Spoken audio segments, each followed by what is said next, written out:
síndrome que tem função endócrina, metabólica e ginecológica, né? Ela tem essas vertentes. Ela deixa a mulher num quadro inflamatório, de inflamação geral, ok? Então, isso se dá devido ao quê? Ao excesso de tecido adiposo, principalmente. A maioria 90% das mulheres tem um aumento no seu tecido adiposo. E a resistência à insulina é presente dentro aí, para fechar o diagnóstico, ok? Mas aí, pra gente começar a falar da resistência à insulina, eu primeiro tenho que dizer o que é a insulina. Então, o que é essa insulina? Bom, a insulina é um hormônio anabólico que participa diretamente do metabolismo dos carboidratos, né, da glicose ali dentro do seu sangue. E esse hormônio ele é fundamental para que eu tenha à disposição a nossa molécula energética, que é o ATP. Todo mundo lembra lá do ATP, lá do ensino médio, né? Adenosina trifosfato, que é a nossa moeda de troca. Ela é sintetizada lá dentro da mitocôndria, dentro da nossa célula, e eu preciso do ATP. Então, o que a gente precisa para se manter vivo, com energia, mantendo as nossas reações ali vitais dentro do nosso corpo acontecendo, é dependente de ATP, né? Então, existem os 3 macronutrientes participam do ciclo de Krebs, né, para formar ATP, mas aquele que é mais relevante, aquele que é mais fácil de ser estimulado, aquele que é mais o que é o principal é o metabolismo dos carboidratos. Então, quando eu falo de açúcar, carboidrato, glicídio, glicose, o que você quiser falar, como você quiser falar, nós estamos falando de carboidratos, ok? Então vamos lá. Esse hormônio, gente, ele é secretado por células específicas lá no pâncreas, né? São as células betas das ilhotas de Langerhans, que tem lá dentro do nosso, é um lugar específico dentro do pâncreas. O pâncreas é um órgão lá endócrino e ele vai secretar essa insulina, tá bom? E para que serve essa insulina? A insulina, ela é um sinalizador, né? Ela funciona como uma chavinha para transportar, para abrir a válvula lá de transporte da célula para a glicose entrar e assim promover a sua função vital. Então eu vou explicar assim de forma breve, mas de uma forma bem didática para que vocês consigam entender. Eu vou tentar abrir aqui. Olha só, essa chavinha aqui laranja é a minha insulina, tá bom? Aliás, o verdinho é a insulina, o laranjinha é a minha chavinha que vai abrir lá a célula e o azulzinho é a minha glicose. Então, tá aqui a corrente sanguínea, tá bom? Eu tenho dentro da minha corrente sanguínea a glicose rolando, comi lá meu pratão de macarrão, bati meu pratão de macarrão, comi meu pãozão de manhã, a minha quantidade de glicose dentro do sangue vai subir. Para que eu consiga metabolizar, sintetizar essa glicose, eu preciso colocar ela para dentro da minha célula, que é o lugar onde ela deve estar. E aí eu vou abrir um parêntese. Como eu preciso da mitocôndria, né, para fazer esse processo de transformação de ATP, né, eu tenho as células musculares, por exemplo, e eu tenho as células gordurosas. Quando eu comparo célula muscular com célula de gordura, eu tenho muito mais mitocôndria, muito mais mitocôndria aqui nessa célula muscular em relação à célula de gordura. Então guarda essa informação que isso aqui vai ser importante lá na frente. Vou perguntar pra vocês, hein? A aula de bioquímica tá on. Então pense nessa percepção já. Bom, eu preciso de mitocôndria para formar ATP, eu preciso da minha glicose, porque tem que ter glicose, mas essa glicose tem que estar onde? Dentro da célula. Só, gente, que não tá dentro da célula ainda, tá bom? Quando ela tá dentro da corrente sanguínea, ela tá só nadando lá no sangue. Eu preciso, aí o pâncreas, recebeu a informação, tem insulina, tem glicose no sangue. Aí o pâncreas passa a liberar esse hormônio. Esse hormônio vai se ligar lá na parede da minha célula, tá vendo, ó? Ele vai se juntar a esse receptor de insulina, tá bom? E ele vai conectar e vai mandar uma informação lá para dentro da célula para um transportador de glicose, que é o chamado GLUT4. Então ele vai iniciar uma cascata de reações para que esse GLUT, que é o canudinho da glicose, vamos imaginar isso, né? O meu GLUT é aquilo que eu vou conseguir conduzir para fazer esse transporte, né? Porque como o carboidrato é uma molécula grande, não dá para fazer transporte passivo, dentro da molécula na membrana celular, né? Vocês sabem que a membrana celular é uma camada bilipídica, então eu preciso ou de uma molécula muito pequena para passar direto, ou eu preciso de uma molécula que seja lipossolúvel, que consiga passar ali de um meio insolúvel para um meio insolúvel, entenderam? Então, no caso do carboidrato, ele não é. Então, ele precisa de alguém para sugar o carboidrato para dentro da célula. Esse cara se chama GLUT4. A insulina veio lá de só GLUT4, vai para a membrana celular. Ele corre para a membrana celular e aí, a partir daí, a insulina se conecta e a cascata de reação química começa a acontecer e essa glicose é colocada para dentro da célula. Então percebam que existe uma função necessária, que é o que? Esse açúcar entrar na célula de forma efetiva. Para quê? Para que eu não tenha um aumento, né, da minha glicemia, eu não tenho uma quantidade aumentada de açúcar, eu torno esse sangue mais viscoso, e aí eu vou ter muitos outros problemas, gente, metabólicos, né, inclusive o diabetes pode ser proveniente dessa situação. Então você precisa entender que de forma funcional, esse açúcar precisa entrar na célula, tá bom? Entenderam até aí, gente? Foi muito confuso ou deu pra entender? Deu pra entender, né? Eu vou até sair aqui da minha... parar de compartilhar, pronto, certo? Entenderam? Então, esse mecanismo de entrada e de saída, ele precisa ser eficaz, ele precisa ser efetivo para que a minha metabolização do açúcar dentro do sangue seja funcional, tá bom? Seja correto, vamos usar essa palavra correto, tá bom? Então, a glicose tem que estar dentro da célula para cumprir sua função, que é formar quem? O ATP, então eu preciso ter ATP dentro da minha célula. O que é que acontece com a pessoa que tem resistência à insulina? Existem algumas situações, tá bom? A principal delas é excesso de tecido adiposo. Essa quantidade de tecido adiposo começa a liberar triglicerídeos de uma forma errada, e aí esses meus receptores de insulina acabam não conseguindo colocar a quantidade de açúcar correta dentro do sangue. Então tá lá, você tá acima do peso, né? O pâncreas está trabalhando, só que essa insulina ela não consegue mais captar essa glicose para colocar dentro do sangue. A outra situação é come carboidrato como se não houvesse amanhã, colocando carboidrato, é muito açúcar. Vocês concordam comigo que existe um limite, tá bom? Nosso corpo ele tem que funcionar de uma maneira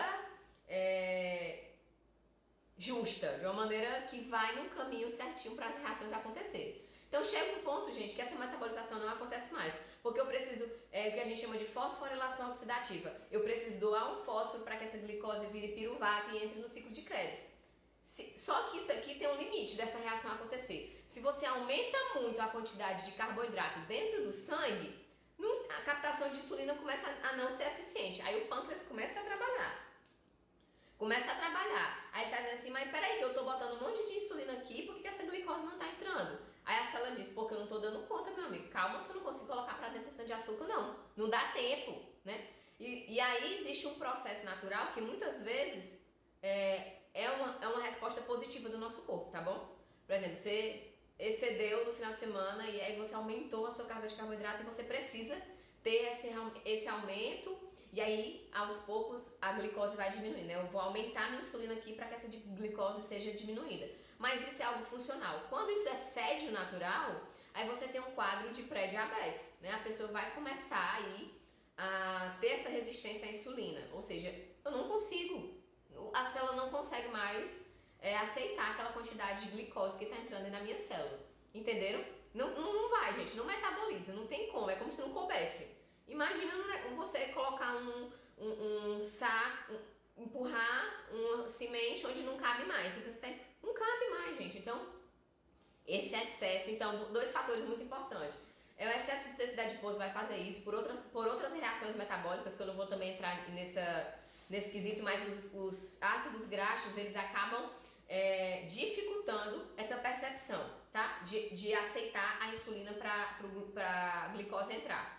Como é que eu faço? Existem duas situações para você melhorar essa captação. Atividade física, eu vou aumentar a quantidade de glúten ali na minha membrana celular, tem que ter, e a diminuição da quantidade de carboidrato, né, gente? Então, a dieta tem que estar dentro do esperado, dentro daquilo que você realmente precisa para o seu tratamento, principalmente na mulher com síndrome do ovário policístico. O que acontece? A mulher ela sente uma fome absurda.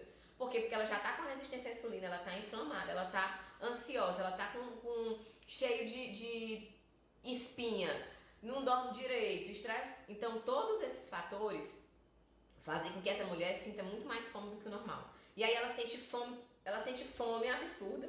Aí ela come, tem um pico de insulina. Com o pico de insulina, ela tem um pico de glicose.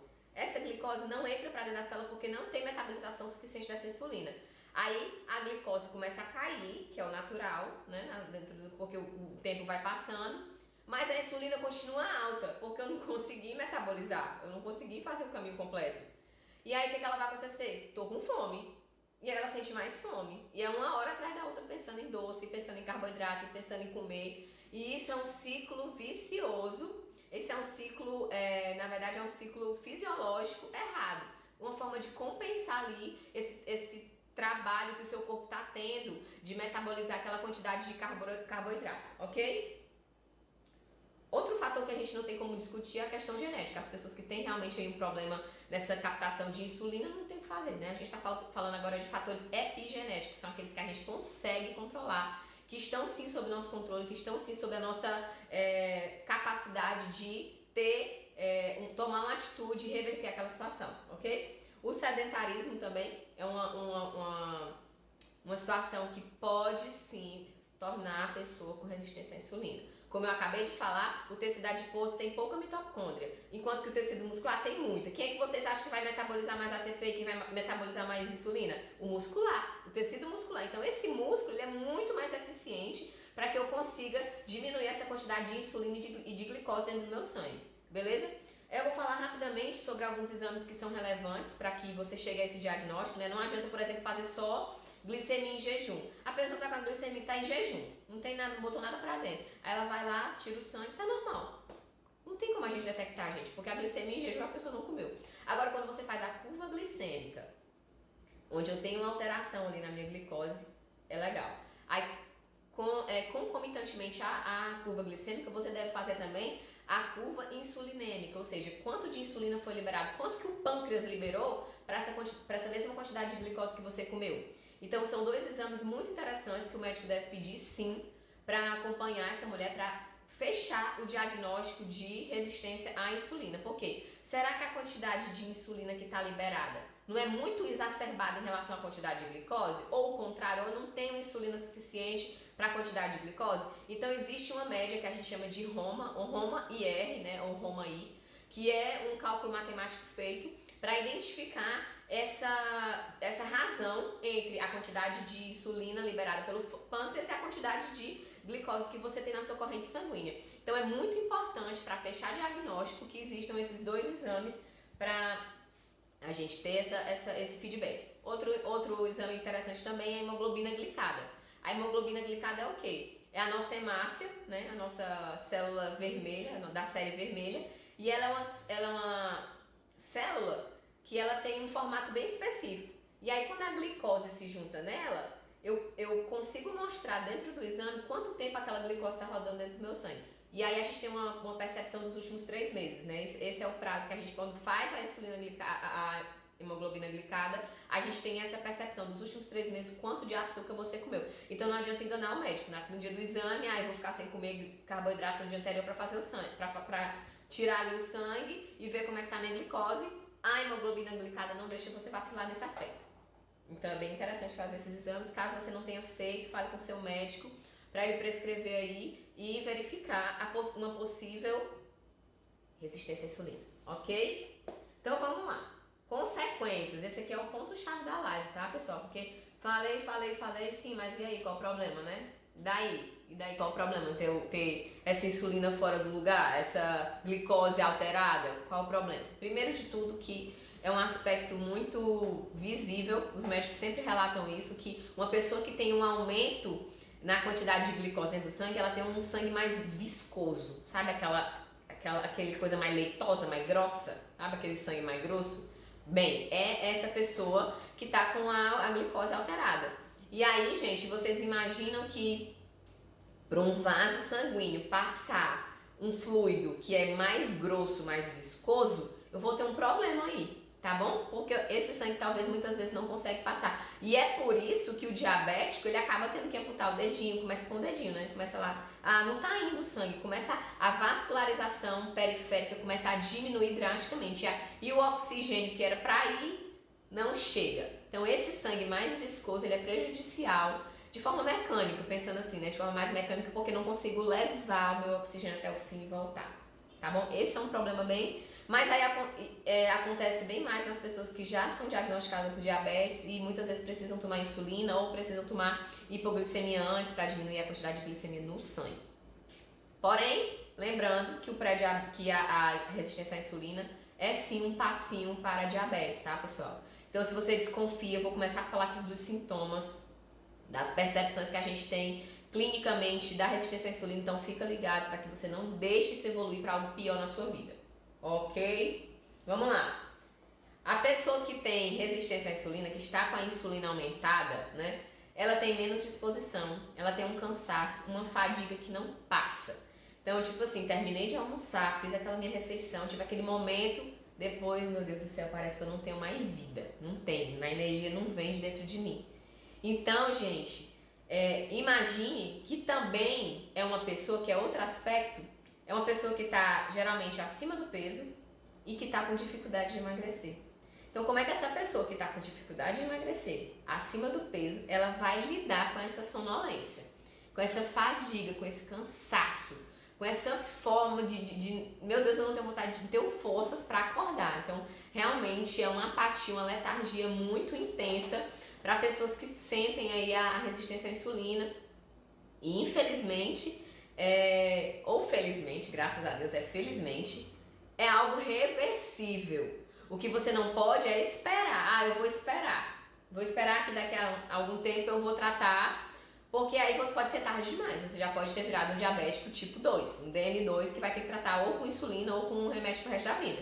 Então não é interessante, pessoal, você procrastinar isso. A nutrição, a ciência da nutrição, ela tem um papel fundamental nesse tratamento, porque uma dieta específica, uma dieta direcionada, um tratamento baseado em uma baixa ingestão de carboidratos, anti-inflamatório, com suplementação adequada, ela reverte completamente esse quadro de resistência à insulina. Porque você pode pensar, poxa vida, eu já tô com resistência à insulina, não tem mais jeito. Tem, tá bom? Tem. Esse é o momento de você tomar uma atitude. Eu sei que é difícil, porque você já tá com sono, você já tá cansado, tá com a letargia. Aí fica frustrado porque não consegue emagrecer, mas eu tenho muita dificuldade de emagrecer, eu tenho muita fome. Outro sintoma clássico é uma fome assim exacerbada. Por quê? Justamente pelo que eu já expliquei. Aumento da insulina, mas essa insulina não é eficiente para colocar a quantidade de glicose dentro do sangue e você fica com fome.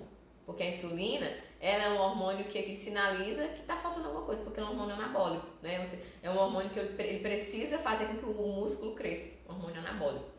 E aí, você começa a sinalizar que precisa comer, mas já tem comida demais, gente, já tem carboidrato demais, já tem energia demais ali, só que você não está conseguindo ir para o lugar certo. Então, essa fome é característica de pessoas que sofrem com a resistência à insulina. Outra característica muito importante é a síndrome do ovário policístico.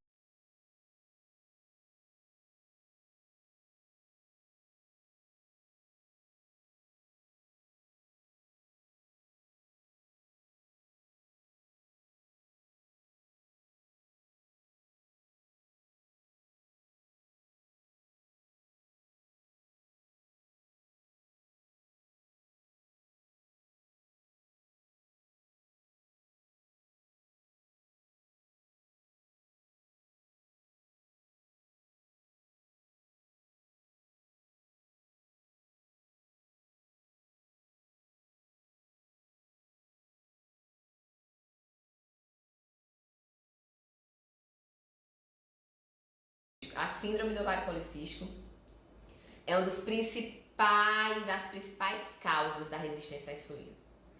Ela e a síndrome metabólica, né? A obesidade e a síndrome metabólica caminham juntos aí, infelizmente. E a SOP, infelizmente, também está nesse bolo, Então, se você suspeita, se você tem aí a síndrome do ovário policístico, provavelmente você também tem resistência à insulina. Mas é tratável, ok? É tratável, lembra disso. Outra coisa muito importante que acontece às pessoas que têm resistência à insulina é o desequilíbrio nos níveis de colesterol, de triglicerídeo, tá bom? A pessoa começa a ter alteração na dislipidemia dela, vai ter dislipidemia, né? Vai ter o perfil lipídico dessa pessoa vai estar alterado. Por quê? Olha o ciclo, ó. Ué, mas eu engordei, eu aumentei de peso, e aí eu comecei a ter resistência à insulina, e essa resistência à insulina provoca mais aumento de peso, eu aumento o meu colesterol, e aí eu tenho um problema muito importante aqui que acomete algumas pessoas, que é o quê? A predisposição a pessoa ser hipertensa e apresentar a arteriosclerose. Vocês sabem o que é, né, arteriosclerose? Eu começo a ter ali o acúmulo de gordura, as placas de ateroma chamado dentro da minha artéria. Então aquela artéria que tinha um caminho livre para passar o sangue, começa a colar nas laterais do vaso gordura. Então eu vou aumentar a predisposição para doenças cardiovasculares. Olha que coisa séria, meu povo.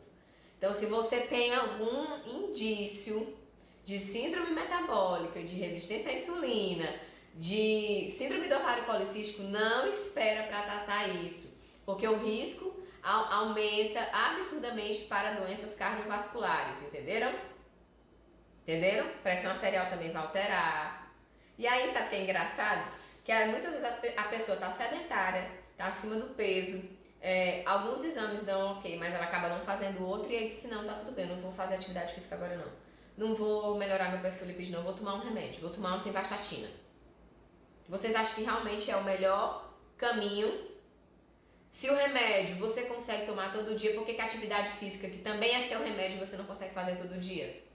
Né? Fica a reflexão aí, porque é a forma como você tem para melhorar o glúteo 4, lá que eu falei no começo, né? Eu aumento os glúteos na minha célula, ou seja, o açúcar vai entrar mais facilmente com a atividade física. Eu vou diminuir a minha predisposição para doenças cardiovasculares, vou diminuir minha circunferência abdominal, reduzindo assim os riscos de ter um diabetes. Então veja bem, pessoal, a mudança de estilo de vida, a mudança de vida, ela começa aqui, a partir da sua atitude. O conhecimento ele é necessário. O que eu trago aqui para vocês é conhecimento, para que vocês consigam dizer, realmente eu preciso tomar uma atitude na minha vida, porque isso aqui vai me levar para um caminho difícil, né? Nesse momento, se você percebeu, se você descobriu que tem resistência à insulina, você tem como tomar uma atitude. Depois é mais difícil. Então, não espere para depois, não espere. Existe tratamento, existe direcionamento, existe uma forma, um protocolo correto para você seguir, com baixa ingestão de carboidrato, com suplementação correta. Então, esse é o pensamento, esse é o momento de você mudar a sua vida. Outra consequência, tá, pessoal, da resistência à insulina é o hirsutismo. Quem já ouviu falar sobre hirsutismo?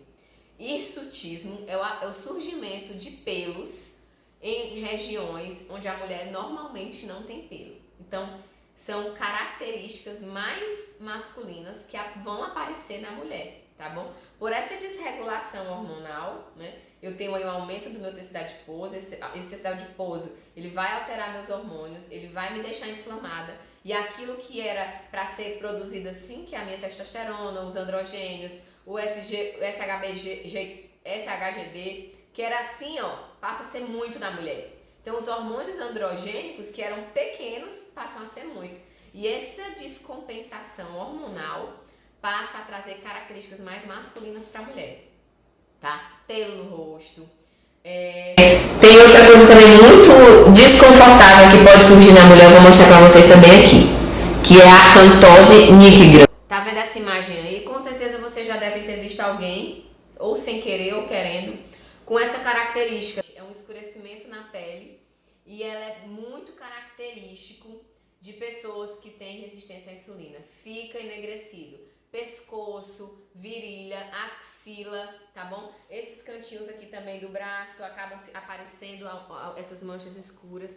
Então, é outra característica. Então, imagina o psicológico dessa mulher. Imagina o psicológico dessa mulher que tá já sofrendo, já sabe, já chegou a receber o diagnóstico, meu Deus, eu tô com síndrome do ovário policístico, eu não tô menstruando, eu tenho muita acne, e aí começa a aparecer manchas escurecidas na pele dessa mulher. Olha que situação complicada, gente. Olha que situação delicada. E ela deve ser tratada. A síndrome do ovário policístico tem cura? Não, como qualquer outra síndrome. Porém, ela tem um tratamento efetivo, ela tem um tratamento eficaz, o protocolo correto, você vive sem sintomas. E eu vou dizer mais, anticoncepcional não é tratamento para síndrome do ovário policístico. Por quê? Porque os ovários, gente, na verdade, são o quê? Vítima do desequilíbrio hormonal. Ele não é o culpado. Muitas pessoas têm a ideia de que eu preciso tomar anticoncepcional para bloquear o meu ovário, porque senão se eu menstruar é que traz o problema. Não, os seus ovários são vítima, tá bom? Eles são vítimas dessa situação. É a mesma coisa de você chegar no mecânico com o seu carrinho, dizendo lá, tá fazendo um barulho muito estranho e eu quero que você resolva esse barulho. Por favor, resolve o barulho do meu carro. Aí o mecânico vai lá e faz o quê? Desliga o carro. Ele resolveu o problema, gente? Não, o problema continuou lá. É exatamente isso que o anticoncepcional faz. Ele vai continuar com o problema, porém os seus ovários estão desligados. E aí você vai voltar a menstruar, a pele vai melhorar, porém no dia que você suspender, esses sintomas vão voltar, porque você não tratou a causa. Você não controlou de forma efetiva a síndrome do ovário policístico, né? Porque não é, como eu falei bem no começo, é uma síndrome sistêmica, ela é metabólica e endócrina, né? Existem 3 critérios, segundo o Rotterdam, para que você feche diagnóstico, e bastando 2 deles, você já consegue fechar diagnóstico de síndrome do ovário policístico, mas isso é assunto para outra live, tá bom? Bom, já falei da acantose, né, que é essa mancha, já falei da dislipidemia, da SOP, do hirsutismo. Outra característica, a menstruação irregular. Não tem como, infelizmente, essa mulher vai sofrer com as irregularidades da menstruação por conta do hirsutismo. Qual é o grande problema disso? Uma possível infertilidade. Uma mulher que não cuida ali do seu ciclo menstrual, que começa a se perceber com irregularidade menstrual, ela pode sim vir a ter um problema muito mais intenso no futuro, quando ela quiser ter filho, né? Porque muitas mulheres descobri na minha adolescência, descobri ali nos meus primeiros meses de menstruação, comecei a tomar anticoncepcional porque o médico mandou. Toma, decidi ter filho, aí suspende, aí vai descobrir que a síndrome nunca abandonou ela porque ela não tratou de forma correta. Ela simplesmente desligou o ovário. Então, lembra dessa informação, tá, gente? O tratamento para a síndrome do ovário policístico não é com anticoncepcional nem com hormônio. E por último, eu vou falar sobre constipação. Eu sempre faço um paralelo com a nossa saúde intestinal. Quando a gente fala de qualquer síndrome metabólica, qualquer síndrome, a gente tem que pensar em como está a saúde do seu intestino. Então, as pessoas que têm síndrome do ovário policístico ou que têm a resistência à insulina vão ter problemas intestinais. Ou ela vai ter sede diarreica ou ela vai ter constipação. Porém, a constipação ela é mais frequente. A Eulina está falando aqui que no caso dela, ela teve um bebê prematuro. Sim, é outra problemática da síndrome dos ovários policísticos. São problemas na gestação. Você muitas vezes vai ter uma gestação aí de risco, né? Então, se você consegue controlar isso antes de engravidar, maravilhoso. Maravilhoso, porque esse é o momento de tratar. Mas quando você tem, infelizmente, quando você engravida, já com a síndrome do ovário policístico, pode sim ser uma gravidez de risco, inclusive com risco de prematuridade, que é o caso da Eulina, né? Então, lembrem sempre disso, gente. Tratamento, ele deve ser assertivo, sabe? Quando você coloca aquele freio, não sei nem o nome, gente, mas é aquele negócio no cavalo, assim, que ele só enxerga pra frente. Bom, o tratamento da síndrome do ovário policístico é esse aqui, ó. Ele é assertivo. É você mirar na dieta certa, na forma certa, no protocolo correto. E tudo isso você consegue com acompanhamento de um profissional, com alguém que realmente entenda todas as vertentes. Não é apenas passar um remédio, não é apenas passar um anticoncepcional, não é apenas passar um hipoglicemiante para você, uma civastatina para controlar a sua dislipidemia. Todas essas questões devem ser avaliadas. Às vezes é necessário, às vezes é. Às vezes não é. Na maior parte das vezes não é. É tipo o jeito mais fácil e o jeito correto. Sabe? Nem sempre o mais fácil é o correto, né? Muitas vezes a gente quer burlar as coisas, não, eu quero ir por isso aqui pelo caminho mais rápido, mas não é o caminho mais assertivo, mais correto, que vai determinar realmente a qualidade do seu tratamento, trazendo para você mais longevidade, mais fertilidade, menos sintomas, menos acne, menos oleosidade na sua pele, né? Sem queda de cabelo. Outra coisa que eu esqueci de falar, mas agora eu lembrei, queda de cabelo é outra coisa que acontece à mulher por conta do hirsutismo, né? Por conta desse aumento de hormônios androgênicos, a mulher cai o cabelo assim absurdamente, pensa que vai ficar careca. Então, imagina conviver com todos esses sintomas, né, gente? Não é fácil. Beleza, pessoal? Vocês entenderam? Ficou alguma dúvida?